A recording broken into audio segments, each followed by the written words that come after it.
ಮಾತನಾಡಲಿಕ್ಕೆ master Anand ದೂರವಾಣಿ ಸಂಪರ್ಕದಲ್ಲಿದ್ದಾರೆ. Sir ನಮಸ್ತೆ. ನಮಸ್ತೆ ಮೇಡಮ್. ಸರ್, ಕಾಮಿಡಿ ಕಿಲಾಡಿಗಳು ಅಂತ ಬಂದಂತಹ ಸಂದರ್ಭದಲ್ಲಿ ನಮಗೆ ರಾಕೇಶ್ ಅವರು ಬಹಳಷ್ಟು ಚಿರಪರಿಚಿತ.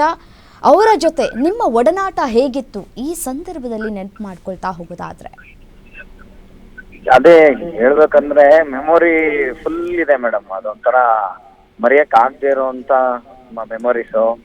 ಯಾಕಂದ್ರೆ ಜನ ನೋಡೋದು ಟಿವಿಲಿ 1.5 ಅವರ್ ಶೋ ಅಷ್ಟೇನೆ. ಆದ್ರೆ ನಾವು ಬೇರೆ ಪ್ರಾಕ್ಟೀಸ್ ಟೈಮು, ಬೇರೆ ಊಟ ತಿಂಡಿಗಳು, ಜೊತೆಲಿ ಹರಟೆ ಜೋಕ್ಸು, ಇವೆಲ್ಲವೂ ಎಷ್ಟು ಮೆಮೊರಿ ಇದೆ ಅಂತಂದ್ರೆ ಅದನ್ನ ನಾವು ಹೇಳಕ್ಕೆ ಆಗಲ್ಲ ಬಿಡಿ. ನನಗೆ ರಾತ್ರಿ 3 ಗಂಟೆಗೆ ಕಾಲ್ ಬಂದಾಗ ನಾನು ಶಾಕ್.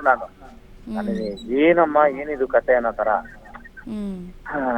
ನಂಬಕ್ಕೆ ಆಗ್ತಾ ಇಲ್ಲ. ಅವನೊಂಥರ ತುಂಬಾ ಪೆಟ್ ನಮ್ಗೆಲ್ಲ. ಮುದ್ದು, ಅವನು ಕ್ಯೂಟು, ಅವ್ನ್ ಮಾಡ್ತಾ ಇದ್ದ ಪಾತ್ರಗಳು, ಕಾಮಿಡಿ ಟೈಮಿಂಗ್, ಅವನಿಗೆ ವೆರಿ ಟ್ಯಾಲೆಂಟೆಡ್ ಒಬ್ಬ ಹುಡುಗನ್ನ ನಾವು ಕಳ್ಕೊಂಡಿದೀವಮ್ಮ. ಇವತ್ತು ತುಂಬಾ ಬೇಜಾರಾಗ್ತಾ ಇದೆ. ಸರ್, ಶೂಟಿಂಗ್ ಸೆಟ್ ನಲ್ಲಿ ಯಾವ ರೀತಿಯಾಗಿ ಇರ್ತಾ ಇದ್ರು? ಅವ್ರು ನೋಡಿದ್ರೆ ಗೊತ್ತಾಗತ್ತೆ ನಮ್ಗೆ. ನಗುಮುಖದ ಒಡೆಯ ಅಂದ್ರೂ ಕೂಡ ತಪ್ಪಾಗೋದಿಲ್ಲ. ಹೌದೌದು, ಅವನು ಜಾಲಿ ತರ ತಮಾಷೆ, ಪ್ರಾಕ್ಟೀಸ್ ಇಂದ ಹಿಡಿದು ಮತ್ತೆ ನಾನು ನಮ್ದು ಈ ಕಾಮಿಡಿ ಕಿಲಾಡಿ ಟೀಮ್ ಅಲ್ಲೇ ಒಂದಷ್ಟು ಜನ ನಮ್ ಸಿನಿಮಾಲು ಮಾಡ್ತಿದ್ದೆ ನಾನು. ನಮ್ ಸಿನಿಮಾದಲ್ಲಿ ನಾಕೋಳಿಕೆ ರಂಗ ಸಿನಿಮಾಲಿ ಈ ಟೀಮ್ ಎಲ್ಲ ಇಷ್ಟ ಅಂತಾನೆ ಅವ್ರದೇ ಒಂದು ಸೀನ್ಸ್ ಎಲ್ಲ ಕ್ರಿಯೇಟ್ ಮಾಡಿ ಎಲ್ಲ ಮಾಡಿದ್ವಿ. ಆ ತರ ಬಹಳ ಲವಲವಿಕೆ ಇರೋಂತ ಹುಡುಗ. ಆಮೇಲೆ ನೋಡಿ, ನಿಮ್ಗೆ ಕಾಮಿಡಿಯಲ್ಲಿ ಏನಾಗುತ್ತೆ, ಡೈಲಾಗ್ ಕೊಟ್ಟು ಹೇಳಿ ಮಾಡೋದು ಒಂದು ಪ್ಯಾಟರ್ನ್ ಆದ್ರೆ ಇಂಪ್ರೂವೈಸ್ ಮಾಡೋದಿದೆಯಲ್ಲ ಸ್ಟೇಜ್ ಮೇಲೆ, ಆನ್ ಸ್ಟೇಜ್, ಅದು ತುಂಬಾ ಟ್ಯಾಲೆಂಟ್ ಬೇಕಾಗುತ್ತೆ. ಅದವನು ಎತ್ತಿದ ಕೈ. ಅವನು ಸೂರಜ್ಜು ಮತ್ತೆ ಇವರು ಎಲ್ಲ ಸೇರ್ಕೊಂಡ್ಬಿಟ್ರೆ, ಸಂತೋಷು, ಬಡನೂರ್ ಮನೆ ಎಲ್ಲ ಸೇರ್ಕೊಂಡ್ಬಿಟ್ರಂತೂ ಅದು ನೆಕ್ಸ್ಟ್ ಲೆವೆಲ್ ಮಾಡ್ಬಿಡೋರು. ಪ್ರಾಕ್ಟೀಸ್ ಅಲ್ಲೇ ಒಂದ್ ಮಾಡಿರೋರು, ಇಲ್ಲೇ ಒಂದ್ ಮಾಡ್ಬಿಡೋರು. ಅದನ್ನೆಲ್ಲ ಮರೆಯಕ್ಕೆ ಆಗ್ತಿಲ್ಲ ಈಗ ನಮಗೆ. ಆಕ್ಚುಲಿ ಹೇಳ್ಬೇಕಂತ ರಾತ್ರಿಯಿಂದ ನಂಗೆ ನಿದ್ದೆನೇ ಇಲ್ಲ, ನನಗೆ ಕಣ್ಣು ಮುಚ್ಚಕ್ಕೆ ಆಗ್ತಾ ಇಲ್ಲ. ಸರ್, ನಾನು ಕೂಡ ಗಮನಿಸಿದೆ ಸೋಷಿಯಲ್ ಮೀಡಿಯಾದಲ್ಲಿ ನೀವು ಒಂದು ವಿಡಿಯೋ ಶೇರ್ ಮಾಡ್ಕೊಂಡಿದ್ರಿ. ಎಷ್ಟು ಖುಷಿಯಿಂದ ಇರ್ತಾ ಇದ್ರು ಅವರು. ಅದ್ ನೋಡಿದ್ರೆ ನಿಜವಾಗ್ಲೂ ರಾಕೇಶ್ ಅವ್ರು ಇನ್ನಿಲ್ಲ ಅಂತ ನಾವು ಊಹೆ ಮಾಡ್ಕೊಳ್ಳೋಕ್ಕೂ ಕೂಡ ಸಾಧ್ಯ ಆಗ್ತಾ ಇಲ್ಲ. ಸಾಧ್ಯನೇ ಇಲ್ಲ. ನಾನು ಅದನ್ನೇ ಹೇಳ್ತಾ. ಈಗ ನನಗ್ ನೋಡಿ ಎಂತ ಎಮೋಷನ್ಸ್ ಗಳು ಮಿಕ್ಸ್ಚರ್ ಅಂತಂದ್ರೆ, ರಾತ್ರಿ 12 ಗಂಟೆಗೆ ನನ್ನ ವೈಫ್ ಬರ್ಡೇ ಕೇಕ್ ಕಟ್ ಮಾಡಿದ್ವಿ. ಇವತ್ತವಳು ಹುಡ್ದಪ್ಪ. ಎಲ್ಲ ಮಾತಾಡ್ಕೊಂಡು ನಾವೆಲ್ಲ ಮಲ್ಗೋಷ್ಟೊತ್ತಿಗೆ 1 ಗಂಟೆ. ಅವಾಗ ನಿದ್ದೆ ಬಂದಿತ್ತು ಏನೋ ನನಗೆ ಗೊತ್ತಿಲ್ಲ. 3 ಗಂಟೆಲಿ ಫೋನ್ ರಿಂಗ್ ಆಗ್ತಾ ಇದೆ. ಏನು ಅಂತ ನೋಡ್ತೀನಿ, ನಯನ ಅಂತ ಬರ್ತಾ ಇದೆ ಹೆಸರು. ಏನ್ 3 ಗಂಟೆಲಿ ಮಾಡ್ದಲ್ಲ, ನೋಡ್ರಿ ಅಂತ ಅಂದ್ಲ ಅವಳು. ಸರಿ ಅಂತ ರಿಸೀವ್ ಮಾಡಿದ್ರೆ ಅವಳು ಅಳ್ತಾ ಇದ್ದಾಳೆ. ಏನಮ್ಮ ಹೇಳು ಅಂತ ಅಂದೆ ಫಸ್ಟ್. ಆಮೇಲೆ ನೋಡ್ರೆ ಈ ತರ ಅಣ್ಣ ಅಂತ ಅಂದ್ಲು. ಅಯ್ಯೋ, ಇದೇನಮ್ಮ ಹಿಂಗೆ ಹೇಳ್ತಾ ಇದೆಯಾ ನಯನ ಇಷ್ಟೊತ್ತಲ್ಲಿ? ಇಲ್ಲಿ ಹಿಂಗ ಆಗ್ಬಿಟ್ಟಿದೆ ಅಣ್ಣ, ಅವ್ನು ರಾತ್ರಿ ಅಲ್ಲೇ ಬಿಟ್ಬಿಟ್ಟಿದ್ದಾನೆ. ಆಮೇಲೆ ಏನೋ ತಗೊಂಡೋಗಿದ್ದಾರೆ ಈ ತರ. ಸೊ ಅದನ್ನ ಅವಾಗಿಂದ 3 ಗಂಟೆಗೆ ನನಗೂ ನಿದ್ದೆ ಹೊರಟಾಯ್ತು, ನನ್ನ ಹೆಂಡತಿಗೂ ನಿದ್ದೆ ಹೊರಟಾಯ್ತು. ಆಮೇಲೆ ಏನು ಅಂತ ಗೊತ್ತಾಗದೆ ಯಾರು ಹೆಂಗೋ ಎಲ್ಲ ಹೊರಟ್ರು. ಅವ್ರ ಜೊತೆ ನಾವು ಯಾವ ಹೊರಡ್ತಾರೆ ಎಲ್ಲಾರು ಅನ್ಕೊಂಡು ನಾವು ಒಂದು ಟೀಮ್ ಮಾಡ್ಕೊಂಡು ನಾವು ಹೋಗ್ತಾ ಇದೀವಮ್ಮ. ಏನ್ ಮಾಡ್ತೀರಾ ನಮಗೆ? ನಯನ ಅವ್ರ ಜೊತೆಲಿ ಇದ್ರಂತ? ನಯನ ಅವ್ರ ಜೊತೆಲಿ ಇದ್ರಂತ? ಇಲ್ಲ, ಅವಳು ಬೆಂಗಳೂರಲ್ಲೇ ಇರೋದು. ಅವಳು ಶಾಕ್ ಆಗಿ ಅಷ್ಟೊತ್ನಲ್ಲಿ ಅವ್ರಿಗೆ ಎಲ್ಲ ಫೋನ್ ಬಂದಿರೋದೆಲ್ಲ, ಎಲ್ಲಾರ್ಗು ಅದು ಒಂದು ಫೋನ್ ಬಂದಿದೆ ಯಾರ ಕಡೆಯಿಂದನೋ. ಆ ಫೋನ್ ಇಂದ ಎಲ್ಲ ನೆಟ್ವರ್ಕ್ ಅಲ್ಲಿ ಫೋನ್ ಹೋಗಿದೆ. ಆಮೇಲೆ ನಾನು ಅಷ್ಟೊತ್ನಲ್ಲಿ ಅವ್ನ್ ಕಾಂಟ್ಯಾಕ್ಟ್ ತೆಗೆದೆ. ನಾನು ಫೋನ್ ಬುಕ್ ತೆಗೆದು ಕಾಂಟ್ಯಾಕ್ಟ್ ಸುಮ್ನೆ ನೋಡೋದು, ಅವ್ನು DP ನೋಡೋಣ ಅಂತ ಏನೋ ಅವನ ತರದಲ್ಲಿ ನೋಡಿದ್ರೆ, ಅವನು ಈಗ ನಾವು ವಾಟ್ಸಪ್ ಅಲ್ಲಿ ಕೆಳಗಡೆ ಒಂದ್ ಲೈನ್ ಹಾಕೊಂಡಿರ್ತೀವಿ ಅಂತ ಎಲ್ಲಾರು ಏನೋ ಅವ್ರಿಗೊಂದು ಇಷ್ಟವಾದ ಹಾಕೊಂಡಿರ್ತಾರೆ. ಅವ್ನು ಹಾಕೊಂಡಿರೋದೇನ್ ಗೊತ್ತಾ, life is short, me too ಅಂತ ಹಾಕಿದಾನೆ. ಹೌದು ಸರ್, ನಾನು ಇನ್ಸ್ಟಾಗ್ರಾಮ್ ಅಲ್ಲೂ ಕೂಡ ನೋಡಿದೆ ಅದನ್ನ. ಅಂದ್ರೆ ಅವನೇನಂದ್ರೆ, ಅವನು ಹೈಟ್ ಕಮ್ಮಿ ಇದ್ನಲ್ಲ, 4.8 5 ಏನೋ ಇದ್ದ ಅವನು ಅಷ್ಟೇ.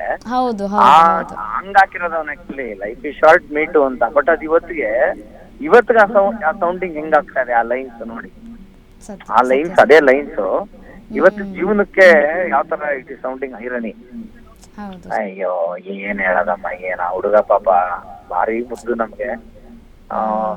ಚೆನ್ನಾಗಿ ಮಾಡೋನೆಲ್ಲ ಟ್ಯಾಲೆಂಟೆಡ್ ಸರ್. ಪಾಪ ತಂಗಿ ಮದ್ವೆ ಮಾಡ್ಬೇಕು ಅಂತ ಸಾಕಷ್ಟು ಕನ್ಸುಗಳು ಇಟ್ಕೊಂಡಿದ್ರು. ಮದುವೆ ರೀಸೆಂಟ್ಲಿ ಅವ್ರ ತಂದೆ ಬೇರೆ ಹೋಗ್ಬಿಟ್ರು. ಅವನು ಒಬ್ನೇ ಮನೆಗೆ ಗಂಡು ದಿಕ್ತರ ಇದ್ದ. ಅವ್ರ ತಾಯಿ ತುಂಬಾ ಪೆಟ್ಟ ಅವನು.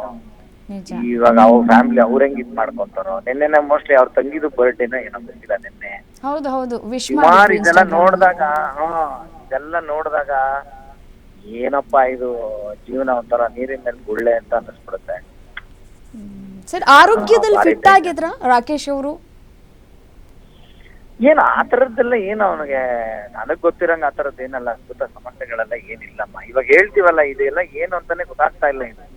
ಅಂದ್ರೆ ಸರ್ ಕೋವಿಡ್ ಆದ ನಂತರ ನೋಡಿ ಎಷ್ಟೋ ಗಂಡ್ಮಕ್ಳುಗಳು 20ರಿಂದ 30-35 ವರ್ಷದಲ್ಲಿ ಈ ರೀತಿಯಾಗಿ ಹೃದಯಾಘಾತ ಆಗಿ ಸಾವನ್ನಪ್ತಾ ಇದ್ದಾರೆ ಸರ್.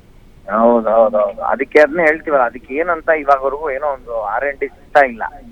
ಎಲ್ರು ಹೇಳೋದು ವ್ಯಾಕ್ಸಿನೇಷನ್ ಹಂಗ್ ಮಾಡ್ತಾ ಇದೆ ಅಂತ. ಅದೇನು ಯಾರಿಗ್ ಗೊತ್ತು? ವ್ಯಾಕ್ಸಿನೇಷನ್ ಅಂತ ನಾವ್ ಹಂಗಾರ ತಗೊಂಡಿದ್ದಾದ್ರೂ ಯಾಕೆ ಅವತ್ತು ಬದುಕ್ಬೇಕು ಅಂತ ತಗೊಂಡಿರೋ ವ್ಯಾಕ್ಸಿನೇಷನ್ ಇವತ್ತು ಅದೇನದು ಬೂಸ್ಟರ್ ಡೋಸ್ ಅಂತ ಕೊಟ್ರು. ಈಗ ಅದು ಬೂಸ್ಟರ್ ಡೋಸ್ ಈ ತರ ಡೋಸ್ ಅರ್ಥ ಆಗ್ತಾ ಇಲ್ಲ ಅದು ಅಲ್ವಾ? ಮತ್ತೆ ಅದು ಜೀವ ಉಳ್ಸಕ್ಕೆ ಅಂತ ತಗೊಂಡಿರೋಂಥದ್ದು ಅದ್ ಹೆಂಗೆ 2 ವರ್ಷ 3 ವರ್ಷ ಆದ್ಮೇಲೆ ಜೀವ ತೆಗಿಯಕ್ಕೆ ಅದೇ ಕಾರಣ ಆಗುತ್ತೆ? ಅರ್ಥ ಆಗ್ತಾ ಇಲ್ಲ. ಹೌದು ಸರ್.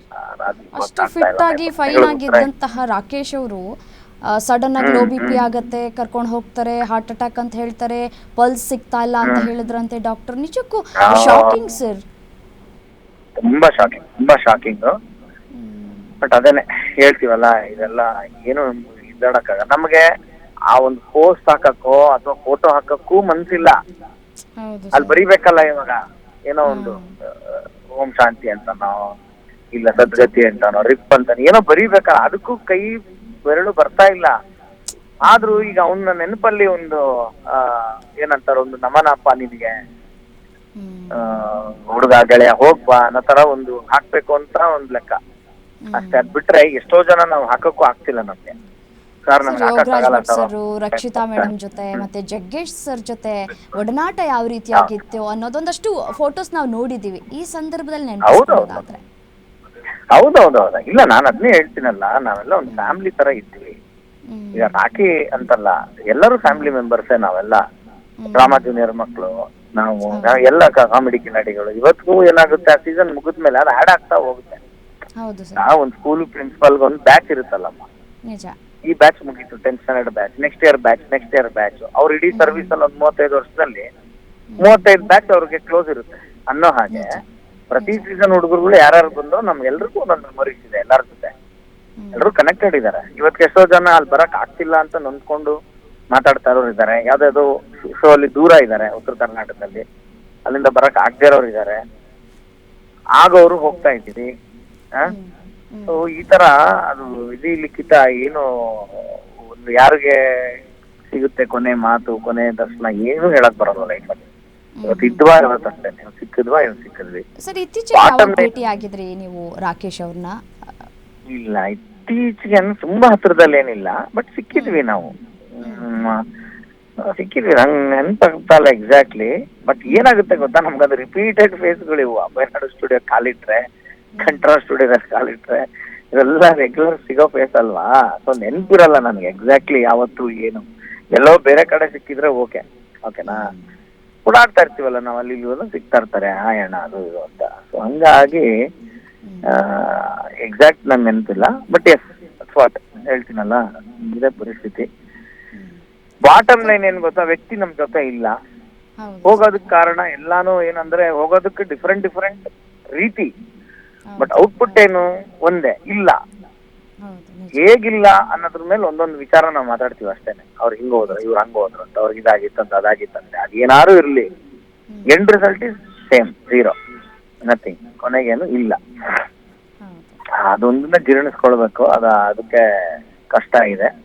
ಅವ್ರ ಮನೆಯವ್ರಿಗೆ, ಅವ್ರ ತಾಯಿಗೆ, ತಂಗಿಗೆ, ಯಾಕಂದ್ರೆ ಇಬ್ಬರೇ ಲೇಡೀಸ್ ಇವಾಗ ಮನೆಗೆ, ಅವ್ರಿಗೆ ಶಕ್ತಿ ತುಂಬಲಿ ಭಗವಂತ ಅಂತ ಈ ಸಂದರ್ಭದಲ್ಲಿ ಕೇಳ್ಕೊಳಕ್ ಇಷ್ಟಪಡ್ತೀನಿ. ಸರ್ ಕಾಂತಾರ ಚಾಪ್ಟರ್ 1 ಸಿನಿಮಾದ ಬಗ್ಗೆ ಅವ್ರು ಏನಾದ್ರು ಹೇಳ್ಕೊಂಡಿದ್ರ? ಅದ್ರದಲ್ಲಿ ನಟಿಸ್ತಾ ಇದ್ದೀನಿ, ಹೇಗಾಗ್ತಾ ಇದೆ ಸಿನಿಮಾ, ಖುಷಿ ಏನಾದ್ರು ವ್ಯಕ್ತಪಡಿಸಿದ್ರ?